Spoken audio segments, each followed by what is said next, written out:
Hi friends, പുതിയൊരു വീഡിയോയിലേക്ക് എല്ലാവർക്കും സ്വാഗതം. ഗായത്രിയും മായയും കൂടി മോഹൻദാസിന്റെ വീട്ടിൽ ചെന്ന ശേഷം കേണ അപേക്ഷിക്കുകയാണ്. ഭാവന പുറത്തിറങ്ങണമെങ്കിൽ മോഹൻദാസ് കനിയണം എന്ന് പറയുമ്പോൾ ഞാൻ പറയണേ, എന്റെ കാരുണ്യത്തിൽ ഒരിക്കലും ഭാവന പുറത്തിറങ്ങില്ല. എന്നിട്ട് രാജലക്ഷ്മിയോട് ചോദിക്കുകയാണ്, ഇവരെയൊക്കെ ആരാണ് അകത്തേക്ക് കയറ്റി വിട്ടത് എന്ന് ചോദിക്കുമ്പോൾ ഗായത്രി പറയണേ, മോഹന എന്റെ മോളുടെ പുറകെ നടന്ന് എനിക്ക് ഇഷ്ടമാണ്, വിവാഹം കഴിക്കാൻ താല്പര്യമുണ്ട് എന്ന് പറഞ്ഞത് നിന്റെ മോനാണ്. അതുകൊണ്ടല്ലേ അന്ന് ഞങ്ങൾ വിവാഹാലോചനയുമായിട്ട് നിന്റെ വീട്ടിലേക്ക് വന്നത് എന്ന് പറയുമ്പോൾ എന്റെ മോനാണ് ഭാനുവിന്റെ പുറകെ നടന്നത് എന്ന് നിങ്ങൾ അങ്ങ് പറഞ്ഞാൽ മതിയോ? നിങ്ങളുടെ മോളാണ് എൻ്റെ മോൻ്റെ പുറകെ നടന്ന് വശീകരിച്ചത് എന്ന് പറയുമ്പോൾ ഗായത്രി പറയുന്നത്, വെറുതെ അനാവശ്യം പറയരുത് എന്ന് പറയുമ്പോൾ അനാവശ്യം പറയുന്നതും പ്രവർത്തിക്കുന്നതും നിങ്ങളാണ്. മോഹന്റെ അമ്മ പറയാണ്, എന്തിനാണ് മോനെ ഇവളോടൊക്കെ സംസാരിക്കുന്നത്? പണ്ട് ഇവളും ഒരുത്തന്റെ കൂടെ ഇറങ്ങിപ്പോയതല്ലേ, ആ സ്വഭാവമല്ലേ കാണിക്കത്തുള്ളൂ എന്ന് പറയട്ടോ. അതൊക്കെ കേൾക്കുമ്പോൾ ഗായത്രി മായൊക്കെ ക്ഷമയോട് കൂടിയിട്ടാണ് അവരുടെ ഓരോ സംസാരവും കേൾക്കുന്നത്. അങ്ങനെ ജയേഷ് പറയണം, ആന്റി എന്തറിഞ്ഞിട്ടാണ് ഇവിടേക്ക് വന്നത്? എൻ്റെ പുറകെ ഭാനുവാണ് നടന്ന് വശീകരിച്ചത്. നാളെ മറ്റൊരാളുടെ കയ്യിൽ നിന്നും കൊച്ചിനെ ഉണ്ടാക്കി വന്നാൽ അപ്പോഴും നിങ്ങൾ പറയല്ലോ ഞാനാണെന്ന് പറഞ്ഞതോടുകൂടി ഗായത്രി ജയേഷിന്റെ കാരണം നോക്കി ഒന്നങ്ങ് പൊട്ടിക്കാൻ കേട്ടോ. അതോടുകൂടി എല്ലാവരും അതിശയിച്ചു പോവുകയാണ്. ഗായത്രി പറയണ, അനാവശ്യം പറയരുത്, എൻ്റെ മോൾ ഒരിക്കലും നിന്റെ പുറകെ വന്നിട്ടില്ല. അപ്പോഴത്തേക്കും ഗായത്രിയോട് ദേഷ്യപ്പെട്ടിട്ട് എളാമ്മ പറയാണ്, എന്തിനാടി നീ എൻ്റെ മോനെ, എൻ്റെ കൊച്ചുമോനെ തല്ലിയത് എന്ന് ചോദിക്കുമ്പോൾ മക്കളെ വളർത്തുമ്പോൾ നല്ലതുപോലെ വളർത്തണം, അല്ലെങ്കിൽ ഇതുപോലെ പലരും കയറി വന്ന് തല്ലും. എനിക്കിപ്പോൾ ഇവനെ തല്ലാനല്ല തോന്നുന്നത്, കൊന്നുകളയാനാണ് തോന്നുന്നത് എന്ന് ജയേഷിന്റെ കോളറയിൽ, ഷർട്ടിന്റെ കോളറിൽ കയറി കുത്തിപ്പിടിച്ച് പറയണം. എന്നിട്ട് ഗായത്രി ജയേഷിനോട് കൈവിരൽ ചൂണ്ടിയിട്ട് പറയണേ, ഇനി നീ എൻ്റെ കുഞ്ഞിനെ കുറിച്ച് അനാവശ്യം പറഞ്ഞാൽ എന്നങ്ങ് പറഞ്ഞതോടുകൂടി ജയേഷ് ചോദിക്കുക, പറഞ്ഞ നീ എന്ത് ചെയ്യടി എന്ന് ചോദിച്ചപ്പോൾ ഗായത്രി വീണ്ടും കോളറയിൽ കയറി അങ്ങ് പിടിക്കട്ടോ ജയേഷിന്റെ. അപ്പോഴത്തേക്കും രാജലക്ഷ്മി വന്നിട്ട് ഗായത്രിയെ ഒരു തള്ളങ്ങ് വെച്ച് കൊടുക്കുകയാണ്. അതോടുകൂടി ചുമരിൽ പോയി വീണ് തലയിടിക്കുകയാണ്. അപ്പോഴത്തേക്കും മായ ഓടി ചെന്നിട്ട് പറയണ, അമ്മയ്ക്ക് എന്ത് പറ്റി എന്ന് ചോദിക്കട്ടോ. അപ്പോൾ വീണ്ടും രാജലക്ഷ്മി മായയും പിടിച്ച് തള്ളട്ടോ.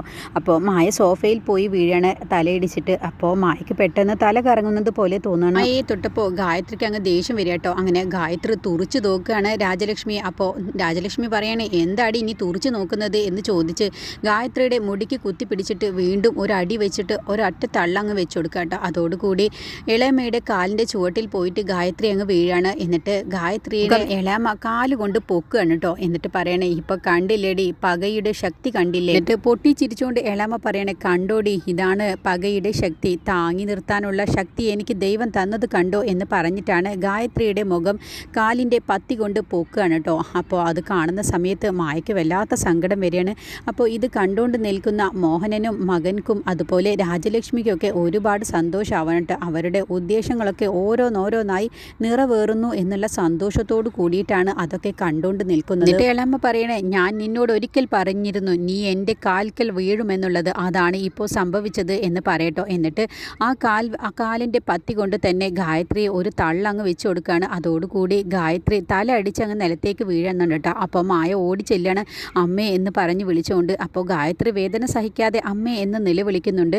എന്നിട്ട് രാജലക്ഷ്മി പറയണ, മര്യാദക്ക് നീ ഇവളെയും വിളിച്ചുകൊണ്ട് പോയിക്കൊള്ളണം ഇവിടെ നിന്ന് എന്ന് ഒച്ചയെടുത്ത് പറയട്ടോ. എന്നിട്ട് ഗായത്രിയോട് എളാമ്മ പറയണേ, നിന്റെ മകൾ കുറച്ച് ദിവസം കൂടി ലോക്കപ്പിൽ കിടക്കും, അതിനുള്ള വഴിയൊക്കെ ഈ ഭാരതിക്ക് അറിയാം. അത് കേട്ടപ്പോൾ മായയും ഗായത്രിയും പൊട്ടിക്കരയണേ. എന്നിട്ട് മായ പറയണേ, നിങ്ങൾ ഈ കാണിക്കുന്നതൊക്കെ ക്രൂരതയാണ്, നിങ്ങൾ ആരുടെ ഭാഗത്താണ് തെറ്റിയെന്ന് അറിയാതെയാണ് നിങ്ങൾ സംസാരിക്കുന്നത്. അപ്പോഴേക്ക് അവരെല്ലാവരും പരിഹാസത്തോട് കൂടിയിട്ടാണ് ഗായത്രിയെയും മായയെയും നോക്കുന്നത്. എന്നിട്ട് മോഹനം പറയണേ, അങ്ങനെയാണെങ്കിൽ ആരുടെ ഭാഗത്താണ് തെറ്റി എന്നൊക്കെ കണ്ടുപിടിച്ചോണ്ട് വായോ, ഇപ്പൊ നിങ്ങൾ പോയേക്ക് എന്ന് പറയട്ടോ. ഗായത്രി പറയണ, മോഹന എൻ്റെ മോൾ ഗർഭിണിയാണ്, ദൈവത്തെ ഓർത്ത് അവളെതിരെ കൊടുത്ത കേസ് പിൻവലിക്ക്, ഞാൻ നിന്റെ കാല് പിടിക്കാം എന്ന് പറഞ്ഞ് മോഹനന്റെ കാല് ഗായത്രി പിടിക്കുകയാണ്. കേസ് പിൻവലിക്കാൻ എനിക്ക് മനസ്സില്ല, ചേച്ചിക്ക് എന്താണ് ചെയ്യാൻ പറ്റുക എന്ന് വെച്ചാൽ അതങ്ങ് ചെയ്തേക്ക് എന്ന് പറയട്ടോ. അപ്പോൾ ജയേഷ് പറയണേ, പിടിച്ച് പുറത്താക്ക് അച്ഛ ഇവരേനെ, എന്നിട്ട് വരുന്നത് എന്താന്ന് വെച്ചാൽ നേരിടാം എന്ന് പറയട്ടോ. അപ്പോൾ രാജലക്ഷ്മി പറയണേ, ഇവരെ പിടിച്ചോണ്ട് നീ മര്യാദക്ക് പോയിക്കോ എന്ന് മായോട് പറയണേ. എന്നിട്ട്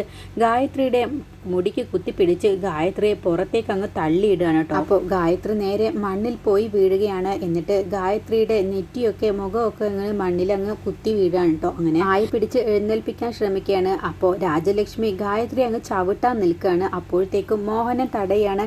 എന്നിട്ട് മോഹനൻ പറയണ, എന്താണ് നിങ്ങളുടെ ലക്ഷ്യം? നിങ്ങൾക്ക് ഭാവനയെ രക്ഷിക്കലാണോ, അതോ നിങ്ങൾക്ക് രണ്ടുപേർക്കും കൂടി ഇനിയിപ്പോൾ ജയിലിൽ പോയി കിടക്കണോ? ഇടകേറി ആക്രമിച്ചതിന്റെ പേരിലാണ് ഭാവനയ്ക്കെതിരെ ഞാൻ കേസ് കൊടുത്തത്, അത് നിങ്ങൾക്കെതിരെയും ഞാൻ കൊടുക്കണോ? ഇവിടെ നടന്നതൊക്കെ നല്ല വ്യക്തമായിട്ട് CCTVയിൽ പതിഞ്ഞിട്ടുണ്ട്. ഭാവന ഇവിടെ വെച്ച് കാണിച്ചതൊന്നും എനിക്ക് പറയേണ്ടി വന്നില്ല. തെളിവ് സഹിതം അവർക്ക് തന്നെ ഞാൻ അങ്ങ് കൊടുത്തു. അതുകൊണ്ട് തന്നെയാണ് കേസിന് ഇത്ര ബലം വന്നത് എന്ന് പറയട്ടോ. അപ്പോൾ ഗായത്രി പറയണ, അത് ശരി, അപ്പോൾ നീ കരുതി കൂട്ടി തന്നെയാണല്ലേ ഞങ്ങളുമായിട്ട് നീ അടുക്കാൻ വേണ്ടി ശ്രമിച്ചത് എന്ന് ചോദിക്കുമ്പോൾ മോഹനൻ പറയണ, അതെ, കാലം ഞാൻ ഭാവനയ്ക്കെതിരെ കൊടുത്ത കേസ് പിൻവലിക്കാൻ ഞാൻ തയ്യാറല്ല. ഇനിയിപ്പോൾ നമുക്ക് കോടതിയിൽ വെച്ച് കാണാം എന്ന് പറയുമ്പോൾ ഗായത്രി പറയണേ, നീ ഒരു കാര്യം ഓർത്തോ, ഇത് ഇവിടം കൊണ്ട് തീരുമെന്ന് നീ ഒരിക്കലും പ്രതീക്ഷിക്കേണ്ട എന്ന് പറയണം. ഇവിടെ നിന്നും ചലക്കാതെ ഇറങ്ങി പോവാൻ നോക്ക് എന്ന് പറഞ്ഞ് ഗായത്രിയെ അവർ ആട്ടി ഇറക്കി വിടാൻ കേട്ടോ. എന്നിട്ട് അവർ പോയി കഴിഞ്ഞ ശേഷം മോഹനൻ പറയണ, നമ്മൾ ഉദ്ദേശിച്ച കാര്യം എന്താണോ അത് നടക്കുന്നത് വരെ നമുക്കിത് തുടരാമെന്ന് പറഞ്ഞിട്ടാണ് കേട്ടോ അവരും അകത്തേക്ക് കയറിപ്പോകുന്നത്. പിന്നീട് ഗായത്രിയെയും മായയും കാത്തും കൊണ്ട് അവിടെ ജാനകിയും ഭാനുവും ഒക്കെ ഇങ്ങനെ ഇരിക്കുകയാണ്. എന്താവും അവർ ഇത്ര നേരം വഴുകുന്നത്? അവരാണെങ്കിലോ ഫോൺ എടുത്തിട്ടുമില്ല, അല്ലെങ്കിൽ ഒന്ന് വിളിച്ച് ചോദിക്കാമായിരുന്നു എന്താവും ഉണ്ടായിട്ടുണ്ടാവുക എന്നൊക്കെ അരുന്ധതിയൊക്കെ ഇങ്ങനെ പറയാണ്. അപ്പോൾ എന്തായാലും അവർ വരട്ടെ, അതുവരെ നീ ടെൻഷൻ ആവാതിരിക്കുക എന്ന് പറഞ്ഞ് ഭാനുവിനെ ജാനകി ഇങ്ങനെ ആശ്വസിപ്പിക്കുകയാണ്. ആ സമയത്താണ് മായയും ഗായത്രിയും കൂടി അവിടേക്ക് വരുന്നത്. അപ്പോൾ അവരെ കണ്ടതോടുകൂടി അവരുടെ വരവൊക്കെ കണ്ടപ്പോൾ അവർക്ക് തന്നെ ഒരു പന്തികേട് തോന്നാൻ കേട്ടോ. ഇത് എന്തോ സംഭവിച്ചിട്ടുണ്ടല്ലോ എന്നുള്ള ഭാവത്തിലാണ് കേട്ടോ. അങ്ങനെ ജാനകി ഗായത്രിയോടും മായയോടും മാറി മാറി ചോദിക്കുകയാണ്, എന്താണ് നിങ്ങളുടെ മുഖം വാടിയിരിക്കുന്നത് എന്നൊക്കെ ചോദിക്കുമ്പോൾ എന്ത് പറ്റി, അവർ കേസ് പിൻവലിക്കാമെന്ന് പറഞ്ഞോ എന്നൊക്കെ ഇങ്ങനെ ചോദിച്ചറിയുന്ന സമയത്താണ് മായയും ഗായത്രിയും കൂടി ഉണ്ടായ എല്ലാ കാര്യങ്ങളും വിശദമായിട്ട് തന്നെ ജാനകിയുടെ മുന്നിൽ വെച്ച് അങ്ങ് പറഞ്ഞതോടുകൂടി ജാനകിയുടെ സ്വഭാവം അങ്ങ് മാറാണ്. എന്നിട്ട് ഗായത്രിയുടെ കൈ പിടിച്ചുകൊണ്ട് ജാനകി അവിടെ നിന്നും പോവാൻ കേട്ടോ. ഞാൻ ഇത് ചോദിച്ചില്ലെങ്കിൽ ഞാൻ ഇവരുടെ വല്യമ്മയാണെന്ന് പറഞ്ഞിട്ട് ഒരു കാര്യവുമില്ല എന്ന് പറഞ്ഞ് ദേഷ്യത്തോട് കൂടിയിട്ടാണ് കേട്ടോ ജാനകി ഗായത്രിയുടെ കൈയും പിടിച്ച് അവിടേക്ക് ചെല്ലുന്നത്. എന്നിട്ട് കഥകൊക്കെ അങ്ങ് ചവിട്ടി തുറക്കാണ്. എന്നിട്ട് ഗായത്രിയും ജാനകിയും കൂടി അവിടേക്ക് കയറുന്ന ചെല്ലുന്ന സമയത്ത് ഭാരതി ഇരുന്ന് പേപ്പർ വായിക്കുകയാണ് കേട്ടോ. ഭാരതിയെ കണ്ടതോടുകൂടി ജാനകിക്ക് അങ്ങ് ദേഷ്യം പിടിച്ചിട്ട് ഭാരതി വീൽ ചെയറിലിരിക്കുകയാണെന്ന് പോലും പരിഗണന കൊടുക്കാതെ ജാനകി ഭാരതിയുടെ കയ്യിലുള്ള പേപ്പർ അങ്ങ് വലിച്ചെറിയുകയാണ് കേട്ടോ. എന്നിട്ട് പറയണേ, പേരട്ട തള്ളെ, നിങ്ങളുടെ അഹങ്കാരം ഇതുവരെ കുറഞ്ഞില്ലേ എന്ന് ചോദിച്ച് വീൽ ചെയർ അങ്ങ് വട്ടം കറക്കാണ്. ഇന്നത്തോടു കൂടി നിങ്ങളുടെ അഹങ്കാരം ഞാൻ കുറച്ച് തരാം എന്ന് പറഞ്ഞിട്ടാണ് കേട്ടോ ഇങ്ങനെയൊക്കെ ചെയ്യുന്നത്. അപ്പോൾ ഭാരതി ഇങ്ങനെ അലറി വിളിക്കുകയാണ്, എന്നെ രക്ഷിക്കണേ മോഹന, ഓടി വാ, എന്നെ രക്ഷിക്ക് എന്ന് പറഞ്ഞ് അലറി വിളിക്കാണ്ട്. അപ്പോഴത്തേക്കും ജാനകി ആ വീൽ ചെയർ കൊണ്ടുപോയി ഒരു ചുമരിൽ അങ്ങ് ഇടിക്കുകയാണ് കേട്ടോ. അതോടുകൂടി ഭാരതിയുടെ നെറ്റി അവിടെ പോയി അങ്ങ് ഇടിക്കുകയാണ്. എന്നിട്ട് ബാക്കിലേക്ക് വീൽ ചെയർ അങ്ങ് വലിച്ചിട്ട് അങ്ങ് എടുക്കാൻ കേട്ടോ. അപ്പോഴൊക്കെ ഭാരതി അതിൽ കിടന്ന് പേടിക്കുകയാണ് കേട്ടോ. എന്നിട്ട് ഭാരതിയുടെ കരണം നോക്കി ജാനകി ഒന്നങ്ങ് പൊട്ടിക്കുകയാണ്. എന്നിട്ട് വയ്യാത്ത കാലിൽ ഒരു ചവിട്ടങ്ങ് കൊടുക്കാണ്ട്, നിന്റെ വയ്യാത്ത കാലൊക്കെ ഞാൻ ഇന്ന് ശരിയാക്കി തരാം എന്ന് പറഞ്ഞ് ജാനകി ഒരു ചവിട്ടങ്ങ് കൊടുക്കുകയാണ്. നിന്റെ അഹങ്കാരം ഇതോടുകൂടി അവസാനിക്കുമെടി എന്നൊക്കെ പറഞ്ഞ് ഭാരതിയുടെ കവളൊക്കെ പിടിച്ചങ്ങ് പോക്കുകയാണ്. എന്നിട്ട് നിന്നെ ഞാൻ ഇന്ന് കൊല്ലും, നീ ഇനി ജീവനോടെ ഈ ഭൂമിയിൽ വേണ്ട എന്നൊക്കെ പറഞ്ഞ് ജാനകി നന്നായിട്ട് തന്നെ ഭാരതിയെ ഉപദ്രവിക്കുകയാണ്. ഭാരതി ജാനകിയോട് ചോദിക്കുന്നുണ്ട്, കവള് കോട്ടിപ്പിടിക്കുമ്പോഴും ആരാണെന്നൊക്കെ ചോദിക്കുന്ന സമയത്ത് ഞാൻ ഗായത്രിയുടെ ഏട്ടത്തി ജാനകി, എനിക്ക് എൻ്റെ ഗായത്രിയെ കൊല്ലണമല്ലേ, എങ്കിൽ അതൊന്ന് കാണട്ടെ, ആദ്യം നീ തന്നെ അങ്ങ് ഇല്ലാതാവും, നീ വിളിച്ചൂട്, നിനക്ക് ആരൊക്കെയാണ് രക്ഷിക്കാൻ വേണ്ടി വരുന്നത് എന്ന് ഞാനൊന്ന് കാണട്ടെ എന്നൊക്കെ പറഞ്ഞിട്ടാണ് കേട്ടോ ജാനകി ഭാരതിയുടെ കവള് കോട്ടിപ്പിടിക്കുന്നത്. അപ്പോൾ അത് കണ്ടും കൊണ്ടാണ് രാജലക്ഷ്മി താഴേക്ക് വരുന്നത്. അയ്യോ അമ്മേ, ആരാണിത് എന്ന് ചോദിച്ചും കൊണ്ടാണ് കേട്ടോ രാജലക്ഷ്മി വെപ്രാളം പിടിച്ച് താഴേക്ക് വരുന്നത്. അതോടുകൂടി ഭാരതിയെ വീണ്ടും അടിക്കാൻ വേണ്ടി ജാനകി കൈ ഓങ്ങുന്ന സമയത്താണ് രാജലക്ഷ്മി വരുന്നത്. ആ അടി പിന്നെ രാജലക്ഷ്മിക്ക് ഇട്ടിട്ടാണ് കേട്ടോ കൊടുക്കുന്നത്. എന്നിട്ട് രാജലക്ഷ്മിയുടെ കാരണം നോക്കി ജാനകി ഒന്നങ്ങ് പൊട്ടിക്കാൻ കേട്ടോ. അപ്പോൾ തിരിച്ചും ജാനകിയെ അടിക്കാൻ വേണ്ടി രാജലക്ഷ്മി കൈ ഓങ്ങിയതോടുകൂടി ജാനകി അവളുടെ കൈ അങ്ങ് കയറി പിടിക്കുകയാണ്. എന്നിട്ട് കഴുത്തിന് ചുറ്റി പിടിച്ചുകൊണ്ട് അവളുടെ മുടിക്ക് കുത്തി പിടിച്ചിട്ട് നേരെ ടേബിളിൽ കൊണ്ടുപോയിട്ട് അങ്ങ് ഇടിക്കുകയാണ് കേട്ടോ. അപ്പോൾ അലറിയും കൊണ്ട് വിളിക്കുകയാണ് രാജലക്ഷ്മി, അയ്യോ എനിക്ക് വേദനിക്കുന്നു, നിങ്ങൾ ആരാണെന്നൊക്കെ ചോദിക്കുമ്പോൾ എനിക്ക് എൻ്റെ ഗായത്രിയെ തല്ലണമല്ലോടി എന്നങ്ങ് ചോദിച്ചിട്ട് രാജലക്ഷ്മിക്കിട്ട് നന്നായിട്ട് തന്നെ ജാനകി പൊട്ടിക്കുകയാണ് കേട്ടോ. എന്നിട്ട് മുടിക്ക് അങ്ങ് കുത്തി പിടിച്ചുകൊണ്ട് വീണ്ടും ടേബിളിൽ അങ്ങ് തല 2-3 തവണയായിട്ട് അങ്ങ് ഇടിക്കുകയാണ്. എന്നിട്ട് രാജലക്ഷ്മിയുടെ കഴുത്തിനങ്ങ് ചുറ്റിപ്പിടിച്ച ശേഷം ഒരു തള്ളങ്ങ് വെച്ച് കൊടുക്കാൻ കേട്ടോ. അതോടുകൂടി രാജലക്ഷ്മി ചുമരിൽ പോയി തല അങ്ങ് ഇടിക്കുകയാണ് കേട്ടോ. രാജലക്ഷ്മിക്ക് വേദന സഹിക്കാൻ വയ്യാതെ എടി എന്ന് പറഞ്ഞ് ജാനകിയെ അടിക്കാൻ വേണ്ടി കൈ ഒങ്ങുമ്പോഴത്തേക്കും വീണ്ടും ജാനകിയുടെ കയ്യിൽ നിന്നും രാജലക്ഷ്മിക്ക് കണക്കിന് കിട്ടുകയാണ് കേട്ടോ. എന്നിട്ട് കഴുത്തിനങ്ങ് പിടിക്കുകയാണ്. നിനക്ക് വീട്ടിൽ കയറി വരുന്നവരെ അടിച്ചു പറഞ്ഞയക്കണമല്ലേ, നിന്നെ ഞാൻ ഇന്ന് കാണിച്ചു തരാമടി എന്ന് പറഞ്ഞിട്ടാണ് കേട്ടോ അടിക്കുന്നത്. എന്നിട്ട് രാജലക്ഷ്മിയെ ഒരു തള്ളങ്ങ് വെച്ച് കൊടുത്തതോടുകൂടി ഗായത്രി ഗായത്രിയുടെ കാലിൻ്റെ ചുവട്ടിൽ അങ്ങ് പോയി വീഴാൻ കേട്ടോ. അപ്പോൾ ഗായത്രിയുടെ കാലിൻ്റെ ചുവട്ടിൽ ചെന്ന് വീഴുന്ന സമയത്ത് രാജലക്ഷ്മി ഒരു നിമിഷത്തേക്ക് ഗായത്രിയെ തള്ളിവിട്ട സമയത്ത് ഭാരതിയുടെ കാൽ ചുവട്ടിൽ പോയി വീഴുന്ന ആ ഒരു ഓർമ്മ പെട്ടെന്ന് തന്നെ രാജലക്ഷ്മിയുടെ മനസ്സിലേക്ക് വരികയാണ്. എന്നിട്ട് രാജലക്ഷ്മി ഗായത്രി എങ്ങനെ മേലോട്ട് നോക്കുകയാണ് കേട്ടോ. എന്നിട്ട് ഞാൻ ചെയ്തതുപോലെ എനിക്ക് ഗായത്രിയുടെ കാലിൽ വീഴേണ്ടി വന്നല്ലോ എന്നുള്ള ഭാവത്തിലാണ് കേട്ടോ നോക്കുന്നത്. പറയടി, മാപ്പ് പറയടി ഗായത്രിയോട്, നീ ചെയ്തതിനെല്ലാം മാപ്പ് പറയടി എന്നങ്ങ് പറയുമ്പോൾ രാജലക്ഷ്മി പേടിയോട് കൂടിയിട്ടാണ് കേട്ടോ അവിടെ കിടക്കുന്നത്. അങ്ങനെ ജാനകി രാജലക്ഷ്മിയെ ചവിട്ടാൻ വേണ്ടി കാലോങ്ങാണ്.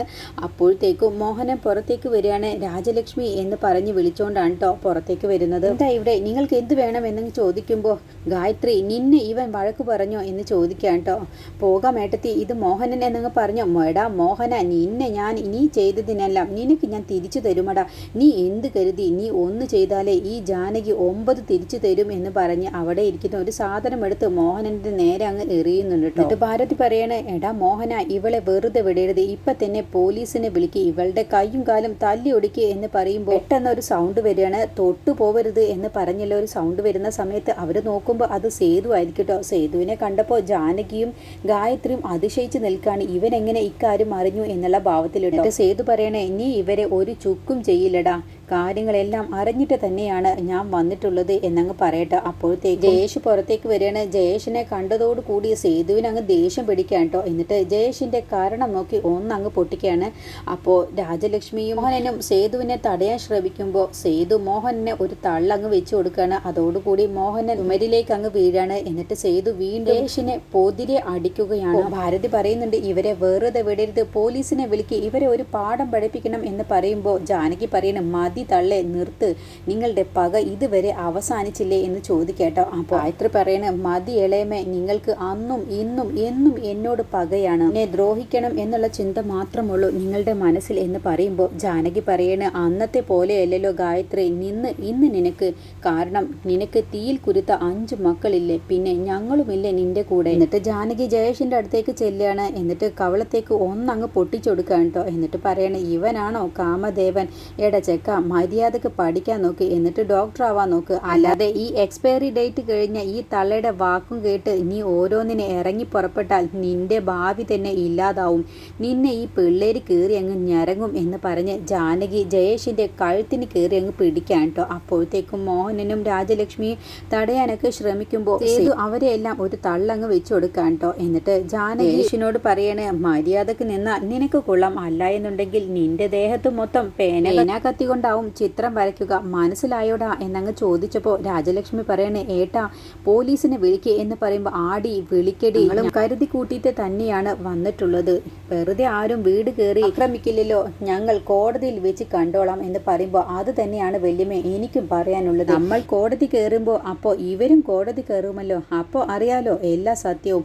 ഇനി മേലിൽ നീ ഞങ്ങളുടെ ഭാനുവിൻ്റെ പുറകെ നടന്നാൽ പിന്നെ നീ ജീവനോടെ നടക്കില്ല എന്നങ്ങ് ഭീഷണിപ്പെടുത്തുന്ന സമയത്ത് ജയേഷ് ഒന്ന് പേടിക്കുന്നുണ്ട്. ജാനകി പറയണേ, എടാ മോഹന, നിന്റെ വിചാരം നീ നല്ല ബുദ്ധിമാനമാണെന്നാണ്, മനഃപൂർവ്വമല്ലേടാ ഭാവനയ്ക്കെതിരെ നീ കേസ് കൊടുത്തത്. പെണ്ണ് വന്ന് വഴക്കുണ്ടാക്കിയാൽ പുരുഷന്മാർക്ക് എത്രമാത്രം അധികം പരിക്കും ഉണ്ടാവും എന്നുള്ളത് ആർക്കും ചിന്തിക്കാവുന്നതേ ഉള്ളൂ. ഇത് കേസിൽ എന്താണ് പറഞ്ഞിട്ടുള്ളത്, ഭാവനയുടെ അടി കൊണ്ടിട്ട് ഇവർ 2 പേരും ഹോസ്പിറ്റലിൽ അഡ്മിറ്റ് ആണെന്നല്ലേ വല്യമ്മേ, കൊലപാതകം എന്നാണ് പറഞ്ഞിട്ടുള്ളത് എന്നങ്ങ് പറഞ്ഞപ്പോൾ ജാനകി പറയണ, ഓ അത് ശരി, വധശ്രമം, എങ്കിൽ എടുക്കടാ വീഡിയോ, നിന്റെ കയ്യിൽ മൊബൈൽ ഉണ്ടെങ്കിൽ ഇവരിപ്പോൾ എവിടെയാണ് ഉള്ളത് എന്നുള്ളത് വീഡിയോ എടുക്കടാ, ഇവർ ഹോസ്പിറ്റലിൽ അഡ്മിറ്റ് ആണെന്നല്ലേ പറഞ്ഞത്, ഇപ്പം തന്നെ ഇവരെ തന്നെ അകത്താക്കാനുള്ള എല്ലാ വഴിയും നമ്മുടെ കയ്യിൽ തന്നെ ഉണ്ട് എന്ന് പറഞ്ഞ് ജാനകി സേതുവിനെ കണ്ട് വീഡിയോ എടുപ്പിക്കാൻ വേണ്ടി ഒരുങ്ങാൻ കേട്ടോ. അവരുടെ പ്ലാനുകളെല്ലാം ചീറ്റിപ്പോവുകയാണെന്ന് മനസ്സിലായി തുടങ്ങാണ്. അപ്പോൾ ഭാരതി പിന്നെ അടുത്ത നയം എടുക്കുകയാണ് കേട്ടോ. നിങ്ങൾ ഇതെല്ലാം ഇവിടെ നിർത്തിയേക്ക്, ഞങ്ങൾ ഭാവനയ്ക്കെതിരെ കൊടുത്ത കേസും ഞങ്ങൾ പിൻവലിക്കാം, പക്ഷേ ഗായത്രി ഒരു കാര്യം ചെയ്യണം, ഞാൻ പറയുന്നത് പോലെ നീ ചെയ്യണമെന്നങ്ങ് പറയുമ്പോൾ ഗായത്രി തന്നെ അങ്ങ് ഞെട്ടിപ്പോവുകയാണ് കേട്ടോ. അപ്പോൾ ഇനി മറ്റൊന്നും ആവില്ല പറയുക, ഗായത്രിയുടെ അച്ഛൻ ഗായത്രിയുടെ പേരിൽ സ്വത്തുക്കളൊക്കെ എഴുതി വെച്ചിട്ടുണ്ടാവും കേട്ടോ. അപ്പോൾ ഭാവനയെ പുറത്തിറക്കണമെന്നുണ്ടെങ്കിൽ, ഞങ്ങൾ കേസ് പിൻവലിക്കണമെന്നുണ്ടെങ്കിൽ സ്വത്തുക്കളൊക്കെ ഞങ്ങൾക്ക് എൻ്റെ പേരിൽ തിരിച്ചെഴുതി തരണമെന്നാവും ഇനി ഭാരതി അടുത്ത ഒരു ഡിമാൻഡ് വയ്ക്കുന്നത്.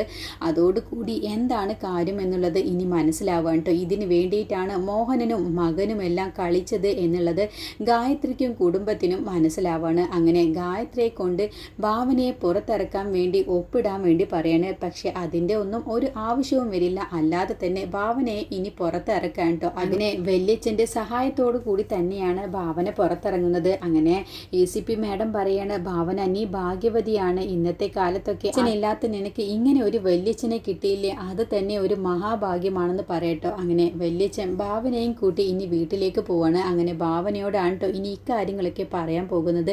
അങ്ങനെ മോഹനനും മകനും കളിച്ച അതേ കളി തന്നെയാണ് കേട്ടോ ഇനി അവർക്ക് തിരിച്ചു കിട്ടാൻ വേണ്ടി പോകുന്നത്. ഭാവന പുറത്തിറങ്ങുകയും ചെയ്ത് ഗായത്രിയുടെ പേരിലുള്ള സ്വത്തുക്കളെല്ലാം കിട്ടുമെന്ന് ഭാരതി മോഹിച്ചതെല്ലാം വെറുതെയാവാൻ പോവാണ്.